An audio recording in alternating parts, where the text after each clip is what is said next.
Welcome to Union Bible College and Academy. I'm Adam Buckler. Revival. What is it? One dictionary calls it a new presentation of an old production.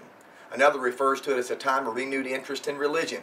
Yet the definition that the church has used most often down through the ages to refer to revival has been a series of meetings for the purpose of awakening our faith.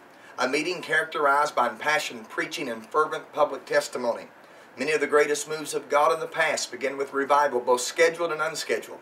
Yet most recently it seems that when we think of revival, we think merely of a series of meetings that we might attend if there's nothing better to do. We live in a day where we become so busy with the routine of life that revival is reduced to something that rests somewhere in the back of our mind. How often we talk about how we really want God to come until His presence becomes prevalent among us. But the question is, are we really willing to do what it takes to make revival a real possibility? In the past, revivals would last for weeks, extended on and on again. Now we find it difficult to take more than a weekend from our schedules to make it out for 4 or 5 services. Folks, you and I both know that revival is not something that's ever going to take place at our convenience. It's not something that God's ever going to do around our schedule. Revival is a time of God's choosing, a time of infilling and refilling for the saints that should overflow into a flood of impact upon sinners. That's what happened in the New Testament church. They set aside all else and sought for a real filling of the Spirit of God. The result was a purified and empowered church, plus thousands of new believers to boot. But revival's not just a time of God's choosing. The choice is ours as well.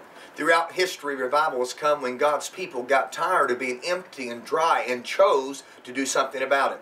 Revival does not come from the preacher. It doesn't come through music. Those things may come from anointed and godly individuals. They may prick our hearts, but the real truth of the matter is that revival must start with the individual. You and I must choose to sacrifice our time in prayer, in fasting, in truly desiring an outpouring and filling of His Spirit. That may mean setting aside things that we consider important. But in the light of eternity, is there really anything more important? I want to encourage you to join us in fasting and prayer for UBC's Winter Revival.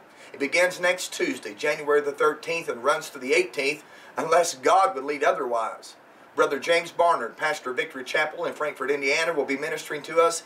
Music will be provided by various groups here from our music department. We want you to join us in praying that this will be a time that God will choose to infill and refill. A time of examination and a time of salvation.